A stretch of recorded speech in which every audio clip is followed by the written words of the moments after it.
Hello my lovelies and welcome back to Sondering Tarot.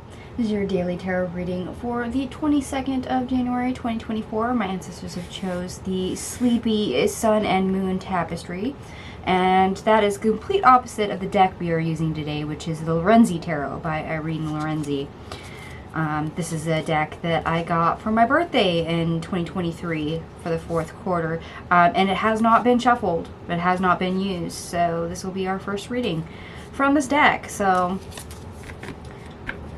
we'll see what happens, and as usual, I will be doing my standard daily tarot reading, the best part of your day, the worst part of your day, and any obstacles you may face or how to overcome those obstacles. So that will remain the same. So let's get started.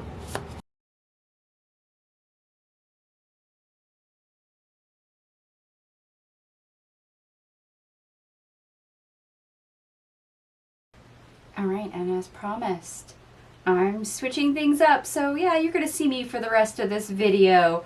We're going to do something a little bit different for the rest of the reading. So by all means, give me feedback. I did not notice any synchronicities for the cards that came out. We have 1, 2, 3, 4, 5. We have 6 major arcana, which isn't a lot.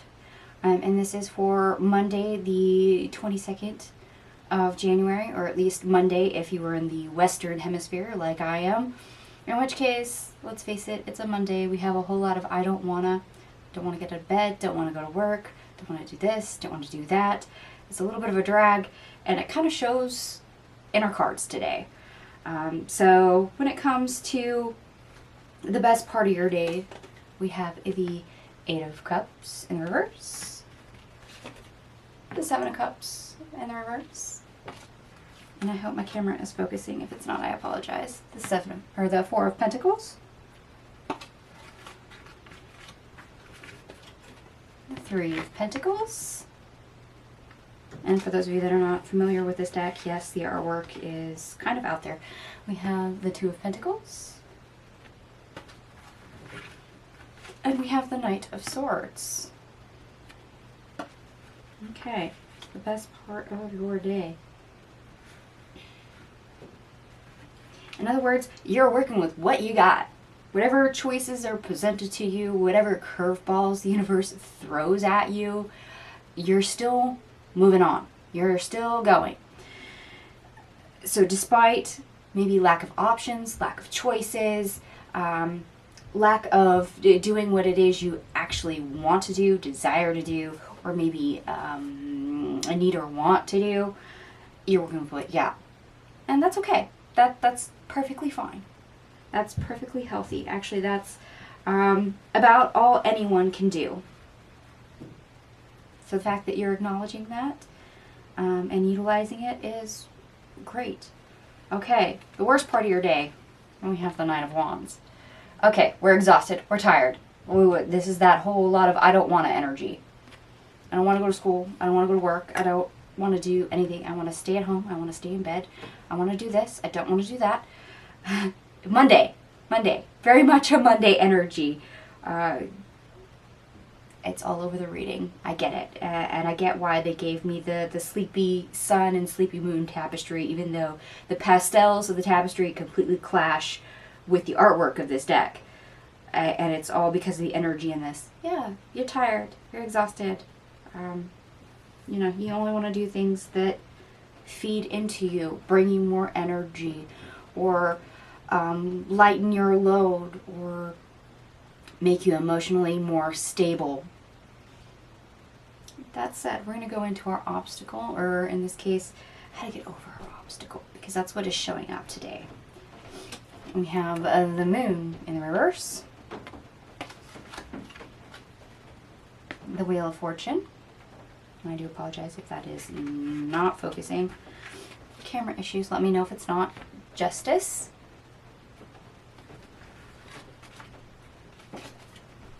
The Hangman.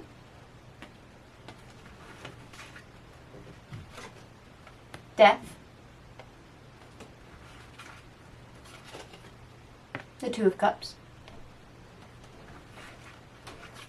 followed by the Nine of Cups.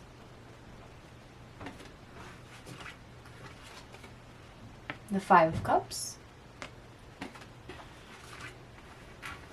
And we end on the King of Swords here.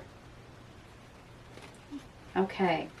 Now, each of us at some level is aware that laws of attraction, that like attracts like. So, if we're down in the dumps, if we're moping, if we're exhausted and we're just feeding into that energy, that's more of the same of what we're going to get. You know, you always get what you always got. However, we also know on some level that because of laws of attraction, if we don't feed into that energy, if we actually want something to work in our favor, we have to change our perspective. Which means if the universe is pairing energy of happy gets more happy or angry gets more angry, then to get what we want, what we dream of, what we wish of, we have to pair with that energy that we're seeking. So acknowledging that pairing with our happiness, our outcome that we would desire, Two of Cups, Nine of Cups, is in our best interest. That means when anything that remotely is discomforting, that whole I don't wanna do it, don't wanna be here, don't wanna put up with it, don't wanna deal, makes me uncomfortable, throws me off balance. We actually have to examine that emotion. We have to acknowledge it, and at the same time, we have to realize why it's there and how we can change it. In other words, how do we turn a frown upside down? How do we take something that is uncomfortable and that we don't want to do and make it fun? How do we want to play this for a Monday? Are we wanting to drag our feet and force ourselves to do something? Or are we going to rewrite our own script and make it easier on ourselves by approaching it in a different way? And that's exactly how we can fix this situation. It's exactly how we can rewrite our day and make it to where it's easier on ourselves. You know, taking those moments to work in happiness, taking something that is really detestful that we don't like doing and trying to make it fun, or adding something fun to it, making it easier. Finding that balance, that happy medium in between will help us. And it's easy to get stuck in that negative energy, to get stuck thinking, oh, well, I just want that light at the end of the tunnel. Well, sorry to quote Aerosmith, but sometimes the light at the end of the tunnel may be you. Alright, and I did add up all your cards for the sake of numerology, as I usually do. Believe it or not, all your cards add up to a 5, add up and reduce to 5, which is change. So yes, we're changing our perspective. We literally have the hangman on the table. We have to change how we approach something and how we feel about it, how it makes us feel, how we respond to it. We have to create the change ourselves, and that's how we approach it.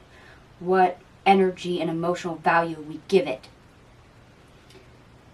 And for those of you that do like the astrology, and I apologize because I have to read this up, because I am not an astrologist, not by any means. But let's see how it plays into the reading. Moon in Gemini is opposite Venus in Sagittarius. Okay, might be a lazy day. You may not want to get anything done. Yes, we have sleepiness, a whole lot of I don't want to showing up. If you can take a break, go for it. If you can't, give yourself time to get things done. Yes, work at your own pace. Work with what you got. Yes, very much so. The moon also enters Cancer. So taking care of yourself emotionally, focusing on your emotions, your emotional needs, and trying not to upset that emotional balance. In other words, don't rock the boat. And that is also all over your reading. All right, my lovelies, that is all I have for you today. I hope this resonated with you, and if it does, by all means, give me a big thumbs up. It's the quickest way to let me know that you resonate with the reading. And if I had any focusing issues or anything like that, because I have changed my layout and way of doing things, by all means, let me know in the comment section down below. I would truly appreciate it. It helps me move things on a little bit quicker. Other than that, I'll see you guys tomorrow. Bye.